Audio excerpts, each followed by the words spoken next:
Have you ever noticed the things you say you want the most are sometimes the exact things you keep pushing away? You want success, but you procrastinate. You want love, but you keep people at a distance.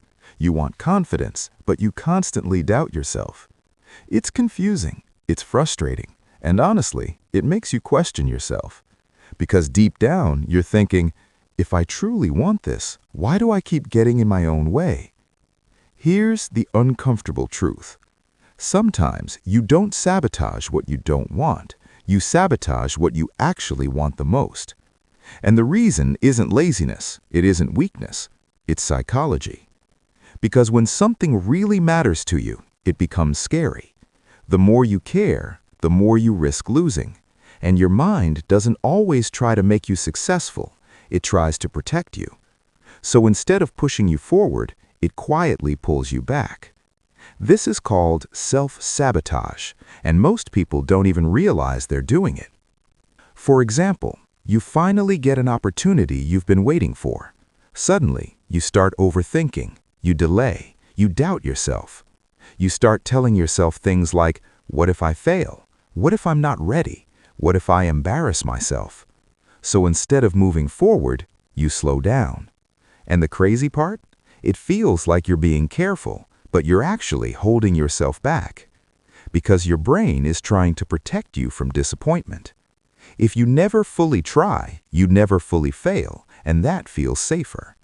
But over time, this safety becomes a trap. Another way people sabotage what they want is through procrastination. You tell yourself you'll start tomorrow, then tomorrow becomes next week, then next week becomes when I feel ready. But here's the truth.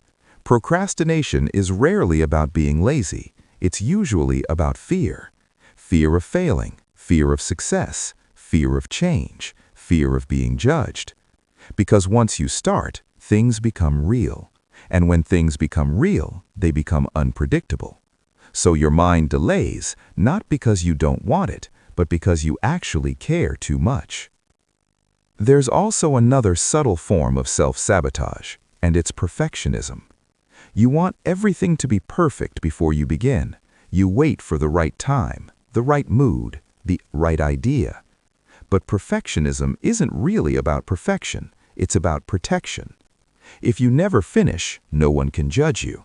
If you never start, no one can criticize you. So perfection becomes an excuse to stay comfortable. And comfort feels safe, but it slowly steals your growth. There's also something deeper. Sometimes people sabotage what they want because they don't believe they deserve it. This usually comes from past experiences. Maybe you were criticized growing up. Maybe you were told you weren't good enough. Maybe you failed before. So now, even when opportunities come, a small voice in your head says, this isn't for you. You'll mess this up. You're not ready.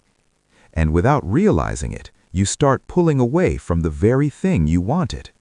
Because your mind is trying to stay consistent with what it believes about you. If deep down you believe you're not good enough, success feels uncomfortable. So you unconsciously sabotage it just to return to what feels familiar. Because believe it or not, your mind prefers familiar pain over unfamiliar success. Even if success is better, it's still unknown, and the unknown feels dangerous. But here's the good news. Once you recognize self-sabotage, you start to break it. Because awareness changes everything. The next time you procrastinate, pause and ask yourself, what am I afraid of? The next time you overthink, ask yourself, am I protecting myself or limiting myself? The next time you doubt yourself, ask yourself, is this fear or is this reality? Because most of the time, it's fear. And fear isn't always a warning. Sometimes it's a sign that you're moving towards something important. Think about it.